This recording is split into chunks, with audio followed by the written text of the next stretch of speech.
Hello guys, welcome back to this channel. Guys, इस video में हम लोग बात करने जा रहे हैं आईडीबीआई बैंक के बारे में। एक अपडेट है छोटी सी, आप लोगों के साथ मैं शेयर करूंगा। लेकिन शुरू करें उससे पहले आपसे रिक्वेस्ट करना चाहूँगा, अगर आप इस चैनल को फर्स्ट टाइम देख रहे हैं तो प्लीज़ सब्सक्राइब कर लीजिए फाइनेंस मार्केट को, और बेल आइकन को ज़रूर से हिट करिएगा ताकि आपको किसी भी वीडियो की नोटिफिकेशन मिस ना हो और आप सबसे पहले देख पाएंगे।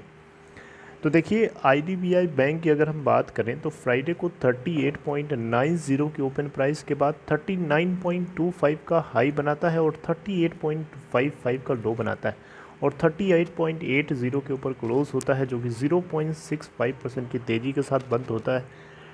10.9 मिलियन यानी 1,09,95,635 टोटल शेयर्स ट्रेड होते हैं एनएसई पे, और बीएसई के ऊपर टोटल 9,56,108 शेयर्स ट्रेड होते हैं।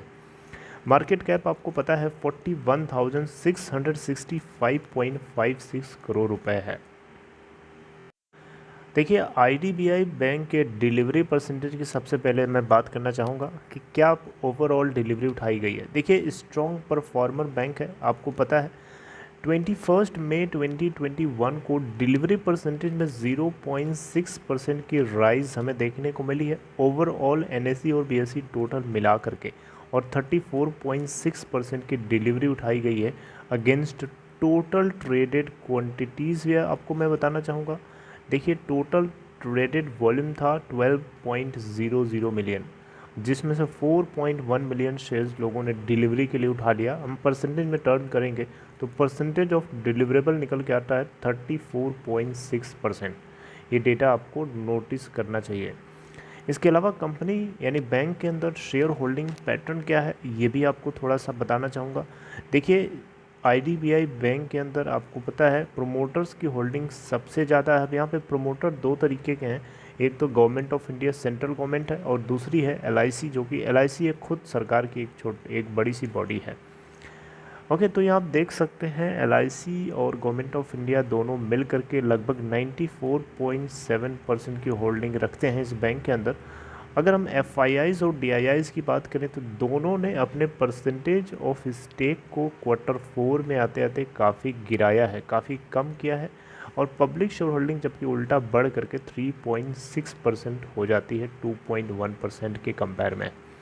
अब यहाँ पे सबसे ज़्यादा एक इंटरेस्टिंग पॉइंट ये है कि क्या इसमें म्यूचुअल फंड्स होल्ड करते हैं, वो भी मैं आपको शेयर कर देता हूँ। देखिए, म्यूचुअल फंड्स यहाँ पे हैं, ऐसा नहीं कि नहीं है। आप पे देख सकते, थोड़ा जूम कर दे रहा हूँ, आप पे देखें यहाँ पे तो 5 म्यूचुअल फंड्स ने यहाँ पे बाइंग करा है। और अप्रैल के महीने में, अभी मई चल रहा है हमारा, और इससे पिछले क्वार्टर महीने में 5 बायर्स थे और 10 अभी भी इसके अंदर होल्डर्स थे।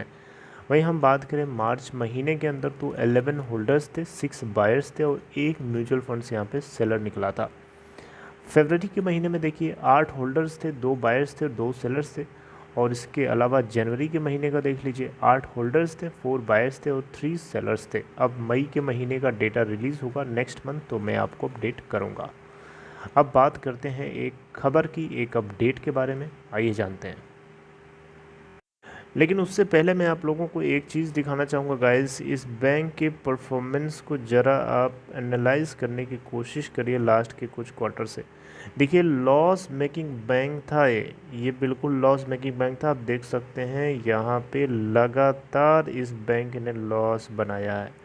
फिर इसके बाद धीरे धीरे मार्च 2020 के क्वार्टर से इसके अंदर सिचुएशन हमें थोड़ी सी जो है सुधरती हुई दिखाई दे रही है। आप देख सकते हैं यहाँ पे मार्च 2020 के क्वार्टर में 163 करोड़ का नेट प्रॉफिट बुक करता है। फिर अब उसके बाद जो है जून क्वार्टर आता है, यानी क्वार्टर फर्स्ट आता है हमारा, 159 करोड़ का प्रॉफिट बुक करता है। फिर सितंबर यानी Q2 आता है जिसमें 332 करोड़ का प्रॉफिट बुक करता है। फिर दिसंबर क्वार्टर आता है यानी Q3 जिसमें 393 करोड़ का प्रॉफिट बुक करता है। अब फिर Q4 आता है जो कि अभी निकला, 629.05 करोड़ का नेट प्रॉफिट बुक करता है। तो देख सकते हैं लास्ट के एक साल से इस बैंक की जो है भाग्य जो है बदल गई है, यानी अब ये लॉस मेकिंग बैंक नहीं रहा। इसके अलावा गाइस अगर आप बात करें रेवेन्यू की तो वो भी देख लीजिए, वो भी मैं आपको दिखा देता हूँ। आप रेवेन्यू देख ले सकते हैं, यहाँ पे रेवेन्यू इसका लगातार ज़्यादा ही रहा है। अच्छी बात है। इस बार 5787 करोड़ का रेवेन्यू जनरेट किया था इस बैंक ने। तो पीसीए के फ्रेमवर्क से इसीलिए बाहर निकाला गया क्योंकि इसकी ग्रोथ होने लगी है, बैंक की परफॉर्मेंस बेहतर होने लगी है पहले के मुकाबले। देखिए, अब हम खबर की बात करेंगे, लेकिन खबर से पहले मैं आपको एक चीज़ बताना चाहूँगा। देखिए, कभी भी किसी के लिए ये एक बड़ी इंपॉर्टेंट चीज़ होती है, अगर आप समय के हिसाब से चेंज नहीं होंगे तो आप पीछे हो जाएंगे। समय के हिसाब से चीज़ें बदलती रहती हैं और आपको खुद को भी बदलना पड़ता है।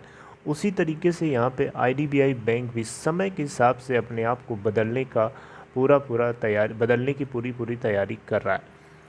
और देखिए यहाँ पे बाकी जो बैंक्स होते हैं वो सभी के सभी बैंक्स डिजिटल होने को काफ़ी ज़्यादा सपोर्ट करते हैं, और आईडीबीआई बैंक भी अपने पूरे प्रोसेसिंग सिस्टम को डिजिटाइज करने के लिए पूरी तरीके से जो है अपना एफर्ट लगा रहा है। अब ये अलग बात है कि इस बैंक के अंदर जो है प्राइवेट कंपनी जो है ओन करेगी, यानी सरकार अपना छुटकारा पाएगी, सरकार इसको कंट्रोलिंग स्टेक मैनेजमेंट कंट्रोल जो है दूसरे के हाथ में बेच देगी। तो इसका मतलब ये नहीं कि बैंक जो है बेकार हो जाएगा। कोई बेवकूफ़ थोड़े होगा कि इस बैंक को खरीदेगा लॉस बनाने के लिए, कोई बैंक को खरीदेगा प्रॉफिट जनरेट करने के लिए ना। तो डेफिनेटली इस बैंक की परफॉर्मेंस को और बेहतर बनाएगा। तो बहरहाल जो भी इस बैंक का मैनेजमेंट है, मैनेजमेंट वही रहेगा। अगर अच्छे से लोग काम करेंगे तो वही रहेंगे, बाकी जो अच्छे से काम नहीं करेगा डेफिनेटली उसको फायर कर दिया जाएगा, क्योंकि प्राइवेट सेक्टर का बैंक है। अब सरकार जो है इनके अंदर जो कर्मचारी हैं, जो एम्प्लॉयज़ हैं, उनकी व्यवस्था क्या करती है अब ये समय बताएगा। लेकिन बहरहाल यहाँ पे अगर आप देखें तो आईडीबीआई बैंक जो है ऑटोमेटेड लोन प्रोसेसिंग सिस्टम, जिसको मैंने शॉर्ट में लिखा था ALPS, इसका फुल फॉर्म है automated loan processing system. MSMEs के लिए और एग्री प्रोडक्ट्स के लिए ये बैंक जो है इस सिस्टम को लॉन्च किया है, ताकि पूरा का पूरा प्रोसेस जो है ईजी हो सके, सीमलेसली इंटीग्रेटेड हो सके, ताकि data फिनटेक्स, bureau validations, document storage, document retrieval, account opening, account management या कस्टमर नोटिफिकेशंस या पोर्टफोलियो मैनेजमेंट कैपेबिलिटीज़ की बात हो, इन सभी के सभी चीज़ों को एक ही अम्ब्रेला के अंदर ले आया जा सके, जो कि है ऑटोमेटेड लोन प्रोसेसिंग सिस्टम। ठीक है, इससे क्या होगा, बहुत सारे पैरामीटर्स नॉक ऑफ हो जाएंगे। नॉक ऑफ का मतलब ख़त्म हो जाएंगे, स्टॉप वर्किंग हो जाएंगे। देखिए, ये जो भी फीचर है ना इनका, ये ऑटोमेटेड लोन प्रोसेसिंग सिस्टम का, ये पूरी की पूरी तरीके से फुली डिजिटाइज्ड है। और ऑटोमेटेड लोन प्रोसेसिंग सिस्टम्स जो हैं इनको फर्दर एम किया गया है, ताकि ये superior tech enabled banking experience bank के कस्टमर्स को, जो MSME या एग्री कस्टमर्स हैं, एग्रीकल्चर से जो जुड़े हुए हैं, इन सभी को प्रोवाइड किया जा सके, डिजिटल एक्सपीरियंस कर सकें। और देखिएगा, डिजिटल एक्सपीरियंस का होना अब समय के हिसाब से बहुत ज़्यादा ज़रूरी हो रहा है, क्योंकि सब कुछ डिजिटल हो रहा है। और अगर आप डिजिटल नहीं हो रहे हैं तो डेफिनेटली आप आने वाले टाइम में सरवाइव करने में दिक्कत महसूस करेंगे। मैं बैंक के पर्सपेक्टिव से बात कर रहा हूँ, ध्यान दीजिएगा।